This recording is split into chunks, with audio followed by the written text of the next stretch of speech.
Hello, and welcome to another Chronowalkers Origins Champion Primer. In these videos, we look at the new champions coming out in the newest set Origins for Genesis Battle of Champions, and break down the champions to look at how we think they'll be played, and some key cards we feel synergize the best with these champions.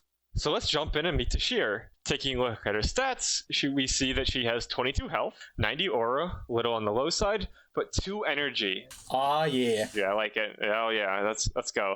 It's that Bellum Thymos strength right there. That's right. But what? What is this awareness? Oh no. If you're next to her, she can't do anything. Oh no. What do you know? This is really cool. Look at that. It's so far away. They can't even get to you. What are they going to do? Run at you straight for you and try to hit you in the face? Come on. Impossible. Yeah, no, it's ridiculous. But yeah, no, this is it's an insane awareness. But yeah, we'll go more into that later. So Tashir, we have swift range air attack of 2, and then action heavy range earth attack of 3. 2 different attack abilities.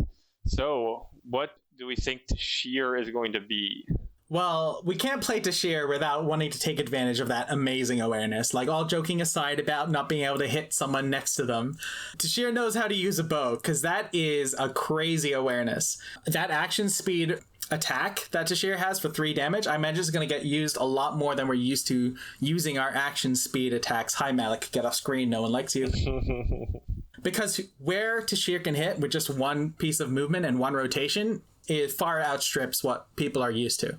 Yeah, and if you want some comparisons, I would say Tashir is probably like a marksman type. If anyone has played any type of MOBAs, you're going to be a long-range assassin trying to stay away from your opponent, control the board, and just pelt them away with arrows.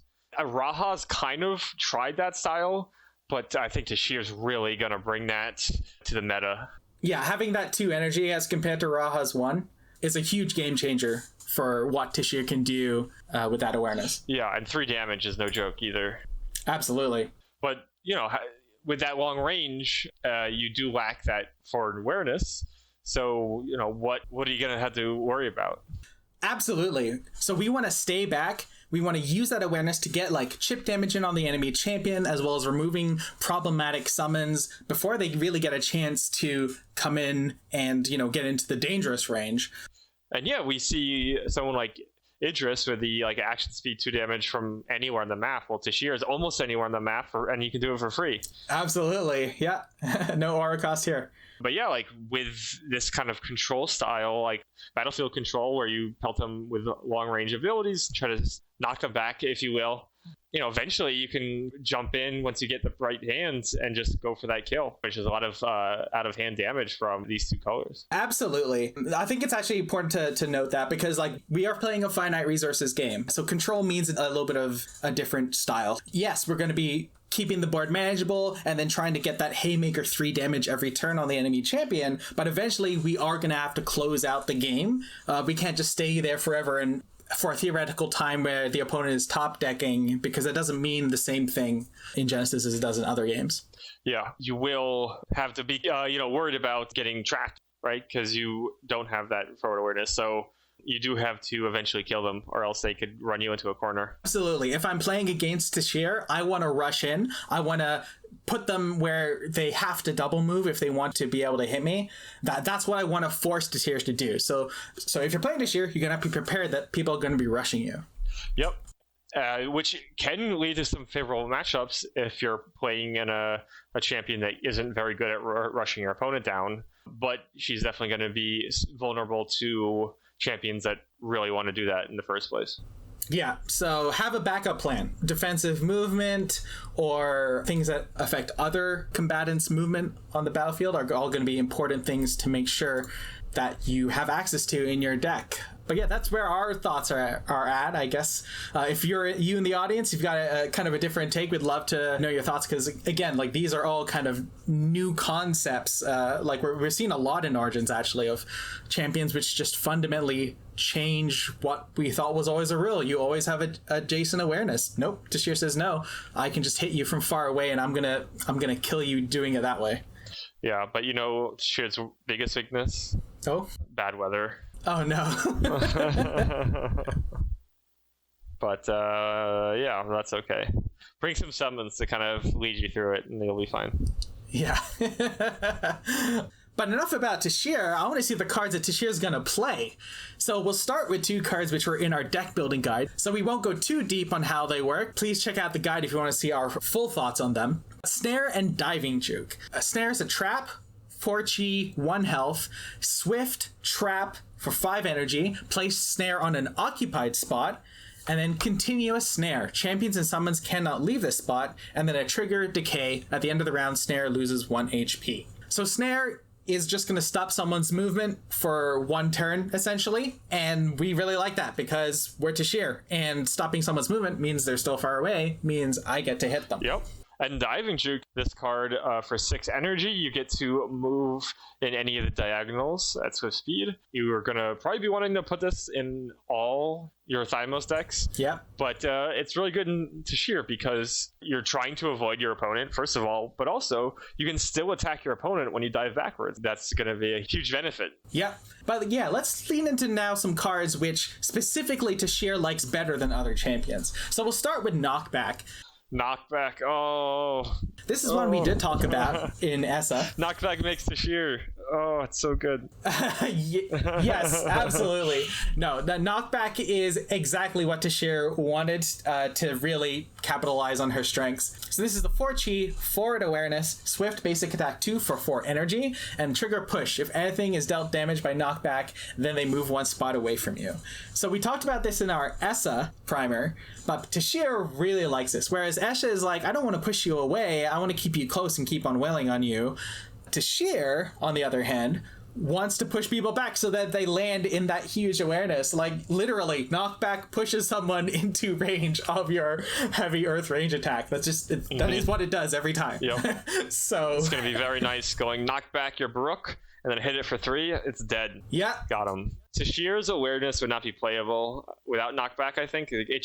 It works too well with her. Absolutely. And the cost, like with a 2 energy reduction, it's so cheap. 2 energy for 2 damage and the push at 4 chi, like you're going to be running a lot of these in your deck.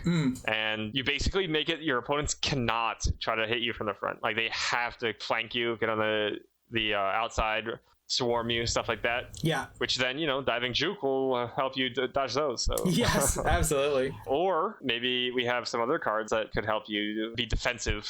Yeah, so we've got... So Rope Tornado is our first 8G of a Tashir video. And this is a swift cast, 2 health, and 11 aura. You deal 4 air damage to everything in Rope Tornado's awareness, and then we have a trigger, toss. If anything is dealt damage by Rope Tornado, then you may place them on a spot around you. So I will say the toss isn't exactly what Tashir wants. Like, you can put them into a spot for a knockback, Chef Kiss, but you're not putting them somewhere where Tashir can hit them. However, that awareness... Wow, like people are gonna have to come up to you to hit you, and Rope Tornado is going to hit them. So this is part of the battlefield control that we're talking about with Knockback and Rope Tornado. They can't go from the front because they're gonna have a lot of knockbacks, and then they're gonna try to swarm you, and then but eventually you're gonna get your Rope Tornadoes. They swarm you, your Rope Tornado, you dodge all their attacks, you do a bunch of damage, you place them somewhere where they can't hit you, and then you continue to run away and pelt them with arrows. Well, this one's not going to be seen as much as Knockback. It still deserves a place in your Tashir deck to save yourself from those swarms. Yeah, that's the tweet. It is crazy how much Rope Tornado is protecting you from. It's very hard for people to hit you. Yeah. All right, so from one tornado to another, I believe. Zenith Pulse, it's only 6G, so it's not the 8G. But this one's an alteration. So we have a 3 health alteration, Trap. Place Zenith Pulse on an occupied spot for 12 aura. And then we have a trigger. At the end of the round, champions and summons adjacent to Zenith Pulse are placed onto it. Zenith Pulse deals 2 air damage to everything on the same spot as it, including itself. So yeah, this is another one of those battlefield controls. Like, we've had 3 cards in a row that move your opponent's cards. Absolutely. Yeah, and that's what we want to do. Adjust the battlefield, move everything away from you, and continue to kind of just run around and be a menace, Your opponent thinks, like, I've got my cards in these specific spots. I got them. They're going to die. And then you just say nope at the end of the round, or the final turn at the end of the round. Make sure you play it properly, and suck them all up, and then continue to run away. We're only getting it for 2 turns. Zenith's Pulse has that reminder text that, yes, it does hit itself, just in case you were wondering. But this is such a great delay tactic, and it probably looks a little worse than it will be in use, because it's not obvious that when you cast a Zenith's Pulse, you're probably going to know exactly what's going to get hit by it, because it's a Swift. So you can pull it in at the last turn of everything on the board. Unless people are playing Ajna Tigers, you're very likely going to see a Zenith's Pulse come down and immediately go to end of round and hit something. Yeah, exactly. I do want to note that it specifically says occupied spot. Chasm occupies a spot. So if anyone, I know you can't play Hellchasm in your deck, but if anyone does play Hellchasm and has a summon next to it, one of those chasms, you can Zenith Pulse onto a chasm, pull it there, and it will die. Use their own chasm against them. I like it. Yeah, exactly. So, just that's something to think about as well. So the last 2 cards are both dealing damage without directly targeting things. We feel like, of course, there's Bolt Shot, which is going to be a key card for Tashir. We're all familiar with how great Bolt Shot is. And I want to add, however good you think Bolt Shot is, it's even better in Tashir. Yep. We're not talking about it because everyone knows how good Bolt Shot is. You know how good it is. I know how good it is. Literally everyone knows how good it is. You're going to put a ton of them in your deck, so we don't want to talk about it too much. Yeah. But Tashir's going to be playing a lot of area damage, we feel, because we want our damage cards to overlap with Tashir's awareness so we can kind of be funneling towards a concrete, focused game plan. Well, a great synergistic style of summon is going to be Tower Sphinx. Eric, want to take this one away? Sure, yeah. So this one, it's also mentioned in our deck building video for Bellum, but again, very good in Tashir, so we're going to mention it again. It's a 2 health, 4 chi, forward awareness for 9 aura. It has a cast of 2 air damage and a modified stack 3. While it is the 3rd ability on the stack, it deals 3 air damage instead. So this is just a pretty solid forward awareness 2/2. We've seen these before. They're pretty good to have. And it's a low aura cost that allows you to play into Tashir. But it's also going to be pretty easy to trigger the modified stack clause, right? Because you're going to have your knockbacks and your wind slashes and other attacks, your snares, whatever it is, a lot of Swift abilities. Yeah, in fact, every card we've featured so far is a Swift ability. Oh, man. It's almost like Swift abilities are very strong, huh? Yes, is that? I would say they're pretty good. I like punching people on their turn. Why use my turn when I can use their turn? Why move once when you can move twice? Exactly. But yeah, Tower Sphinx, that forward awareness, Tower Sphinx is just going to hover just outside of them, so we're dropping AoEs, and then Tower Sphinx can still be hitting our opponent without getting hit by our own area damage. So yeah, this will be really good to just kind of have, because you do want summons, because it's just an extra barrier between you and your opponent. Absolutely. Like, we want people far away, summons are going to be a way to do that. All right, so these are some like really good Origins cards to try with Tashir. But just for the sake of completeness, let's take a look at some older cards that will slot very well with Tashir. Up first, we have Giant Scorpion, everyone's favorite T-shaped attacker. 6G, 4 health, 3 range attack. Yeah, so Giant Scorpion's going to be able to just hang outside, like we talked about with Tower Sphinx, and just keep raining on damage. I think we're all familiar with Giant Scorpion doing that to us. And then, of course, on the other side of the coin, we have 2 very strong 7Chi summons, Baruch and Ajna Tiger. Not too much to say about these, besides the fact that they're just very strong. They're doing the other playstyle. The coming onto the board, immediate pressure, they have to deal with the Baruch or the Tiger, so they can't come at you. Yeah, exactly. Right? Like Adiris. Build your own Adiris, yeah. And that's going to be the same thing with Tashir, right? Like the Baruch is going to be hitting your opponent, and then receiving damage from your opponent while you're going to be pelting them from afar. Ajna Tiger is also a pretty good summon, right? Low aura cost and an energy cost, and with Tashir's energy reduction, it's pretty cheap to play. Yeah, the reason I would consider Ajna Tiger here is kind of inexperience. I don't know if like the whole lack of adjacent awareness means Tashir needs to be a bit more wary and more reactive. Therefore, giving up that 1 point of damage to be able to quick beckon at the end of someone's turn with Ajahn Tiger, maybe that makes it better than Baruch. I think Baruch is the safe day one, go to your LGS, put Baruchs in, but maybe Ajahn Tiger is worth testing to kind of figure it out. And then, of course, our last card is Bolt Shot, which does bolt shot things. A card so nice we put it in their video twice. It is cheap. It's going to cost you 2 energy, 4 air damage, range attack. Like, man. And you know what? You're going to have a lot of knockbacks.